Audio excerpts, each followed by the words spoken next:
అంటే ఏళ్ల తరబడి సార్ ఒక లెథార్జిక్ అప్రోచ్, ఆ కన్వెన్షనల్ మోడ్లోంచి బయటికి రాలేకపోవడం. మినిస్ట్రీ ఆఫ్ అండ్ వేలో చాలా కన్వెన్షనల్, అలా వాళ్ళు ఇచ్చే ప్రెస్ రిలీజులు కూడా నిస్సారంగా, అంటే అసలు ఏంటంటే చదువుతుంటే నీరసం వచ్చే విధంగా ఉంటాయి. మరి ఏం చెప్పదలుచుకున్నది అనేది ఫస్ట్ పేర్లో రాదు.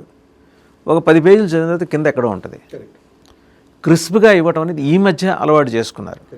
సరే, ఇప్పుడు మన ప్రధానమంత్రి ఆయనంతా ఆయనగా వచ్చి హారిజంటల్ నుంచి వర్టికల్లోకి వచ్చి చెప్పిన దాని నుంచైనా మినిస్ట్రీ ఆఫ్ I&B ఇలాంటి పాత చింతకాయ పచ్చడి విధానాలకి తిలోదకాయ ఇస్తే బెటర్. సో యాక్చువల్లీ మనం అనుకున్నాం, ఇది మన జరుగుతుండే పాడ్కాస్ట్ ఏమనుకున్నామంటే, మోదీజీ రావాల్సిన అవసరం వచ్చిందంటే డెఫినెట్గా ఇన్ఫర్మేషన్ బ్రాడ్కాస్టింగ్ కొంచెం ఫెయిల్యూర్ అయినట్టే. అట్లాగే MeitY, ministry of electronics and information technology, వాళ్ళు కూడా ఇట్లాంటి ఫేక్ కంటెంట్ తీసేయాలి. అది కూడా కొంచెం ఒక విధంగా కొంచెం ఎఫెక్ట్ అయినట్టు. ప్లస్ బీజేపీ ఐటీసీలు కూడా అనుకున్నాం. ఇప్పుడు ఇంట్రెస్టింగ్గా చూస్తే అన్నిట్లో ఒక రీవ్యాంప్ జరుగుతున్నది. ఇప్పుడు మినిస్ట్రీ ఆఫ్ ఇన్ఫర్మేషన్ బ్రాడ్కాస్టింగ్ ఏం చేస్తుంది, ప్రెస్ ఇన్ఫర్మేషన్ బ్యూరో ద్వారా కొంచెం ఫ్యాక్ట్ చెక్ కొంచెం చేస్తుంటుంది. ఫ్యాక్ట్ చెక్ యూనిట్స్ ఉన్నాయి, కానీ అది కూడా కొంచెం బ్యూరోక్రటిక్గా కొంచెం స్లోగా ఉంటుంది. దీనిని కౌంటర్ చేయడానికి ఏంటంటే మేటీ వాళ్ళు కూడా ఎవరైనా సోషల్ మీడియాలో ఇట్లాంటి నేషనల్ సావరెనిటీకి, లా అండ్ ఆర్డర్కి ఎఫెక్ట్ చేసే ఉంటే వాళ్ళకు కూడా అప్లికేషన్స్ పెట్టి కంటెంట్ పుల్ డౌన్ చేసే అటెంప్ట్స్ జరిగితే స్లోగా ఉంటుంది.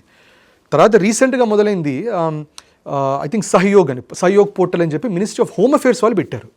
వాళ్ళు ఏమంటారు, ఐటీ యాక్ట్లో సెక్షన్ 79లో ఏముందంటే, మీరు ఒక సోషల్ మీడియా కంపెనీ అయ్యి మీ యాప్ ద్వారా ఎవరైనా రాంగ్ ఇన్ఫర్మేషన్ ఇస్తే మీకు సేఫ్ హార్బర్ ఉంటుంది, మిమ్మల్ని ఏం చేయము.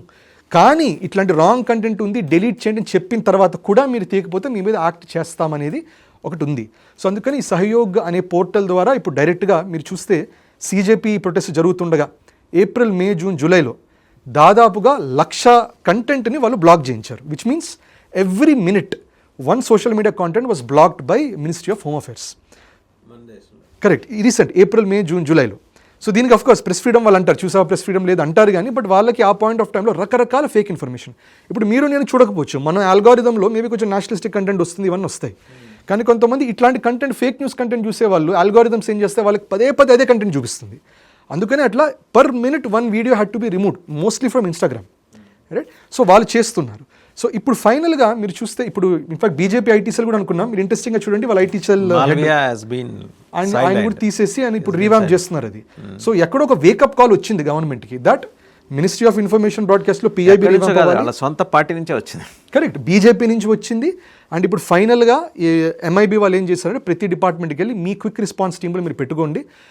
క్విక్ రెస్పాన్స్ టీమ్ అంటే వాళ్ళు కంటెంట్ని డౌన్ చేయమని చెప్పడం కాదు, ఎవరైనా ఫేక్ కంటెంట్ పెడితే దానికి కౌంటర్ కంటెంట్ వేయాలి. సో ఫేక్వి తీసేయటం అనేది ఐటీ మినిస్ట్రీ, MIB అట్లాగే MHA చేస్తారు, కానీ బట్ ఈ కంటెంట్కి కౌంటర్ ఇమీడియట్ డిపార్ట్మెంట్స్ చేయాలి. బెస్ట్ ఎగ్జాంపుల్ ఇథనాల్ E20 మీద కొంతమంది అంటారు, మా ఇంజన్ ఎఫిషియన్సీ మొత్తం ఆల్మోస్ట్ 50% పోయిందంటారు. చాలా వార్తలు వచ్చినాయి కదా సార్, 50% కార్లు మూతపడ్డాయి, పురుగులు పడుతున్నాయి, మూలన పడ్డాయి అని చెప్పేసి. సో ఇవన్నీ అంటున్నారు. సో ఐడియల్ ఏంటంటే వీటికి కూడా ప్రెస్ ఇన్ఫర్మేషన్ బ్యూరో స్టేట్మెంట్స్ ఇస్తుంది, కానీ ఎవరు చదువుతాడు press information bureau. So right now the right approach is taken, that petroleum ministry ఇమీడియట్గా రెస్పాండ్ అవ్వాలి. అది కూడా మీమ్స్ వాడండి, ఇన్స్టాగ్రామ్కి వెళ్ళండి, వెబ్సైట్లో పెట్టడం అనేది కాదు. Right, so this I think it's a great approach. So అందుకని ఇవన్నీ మనం ఒక ప్యాకేజ్ లాగా చూడాలి. ఇప్పుడు ప్రభుత్వం ఇవన్నీ చేసింది చూసి సార్ ఇదేం చేయబోతున్నారు అనుకుంటున్నాం, కానీ బట్ ఓవరాల్ డేటా చూసుకుంటే మాత్రం ఎటువంటి సమస్యలో భారత్ ఉంది, how much are we vulnerable. ఇప్పుడు Iran US వార్ కూడా ఏ లెవెల్లో మిస్ఇన్ఫర్మేషన్ అనేది జరుగుతుందో మనం చూడొచ్చు, రకరకాల మిస్ఇన్ఫర్మేషన్. ట్రంప్ కూడా వస్తాడు, ఏదో అంటాడు. ఇప్పుడు సద్దాం హుస్సేన్దే తీసుకోండి, 1993, 1994లో నుంచి, యాక్చువల్ 1991 అప్పుడు వాళ్ళకి జరిగిన గల్ఫ్ వార్ తర్వాత సద్దాం హుస్సేన్ ఏం చేశారంటే న్యూక్లియర్ వెపన్స్ మొత్తం జీరో చేసేశారు. కానీ అరౌండ్ 2000-2003కి US ఏం చేసింది, ఆయన దగ్గర ఇంకా న్యూక్లియర్ వెపన్స్ ఉన్నాయి, డెవలప్ చేస్తాడని చెప్పి ఆయన వెళ్ళి అక్కడ ఆయన ఎగ్జిక్యూట్ చేయించారు. వెపన్స్ ఆఫ్ మాస్ డిస్ట్రక్షన్ పేరుతోటి ఆయన ఎగ్జిక్యూట్ చేయించారు, అండ్ ప్రపంచానికి ఆయన ఒక ఉగ్రవాదిలాగా చూపించారు. ఇప్పుడు ఫైనల్ గా బయటకు వచ్చిన రిపోర్ట్స్ అంటే అవేం లేవు, అక్కడ లేవు, ఇంటెలిజెన్స్ ఫెయిల్యూర్ అని సింపుల్ గా అంటున్నారు. But essential that is not intelligence failure. మనిషిని అన్యాయంగా చంపేశారు, మనిషిని కాదు, దేశం మొత్తాన్ని చిత్రం అయిపోయింది ఇది. సో ఎసెన్షియల్ ఇక్కడ ఏంటంటే, this is how misinformation works. That ఇంటర్నల్గా పొలిటీషియన్స్ వాడతారు, ఎక్స్టర్నల్గా బయట దేశం వాళ్ళు కూడా వాడతారు. అది మన మీద జరుగుతుంది. ఇప్పుడు FCRA మీద కూడా చాలా మిస్ఇన్ఫర్మేషన్ రాబోతుంది. CJP ప్రొటెస్ట్ జెన్యున్ కాజెస్ చేసినవి ఉన్నాయి, కానీ at the same time misinformation heavy లెవెల్లో చేస్తూనే ఉన్నారు. డీలిమిటేషన్ మీద మిస్ఇన్ఫర్మేషన్ జరుగుతూనే ఉంది.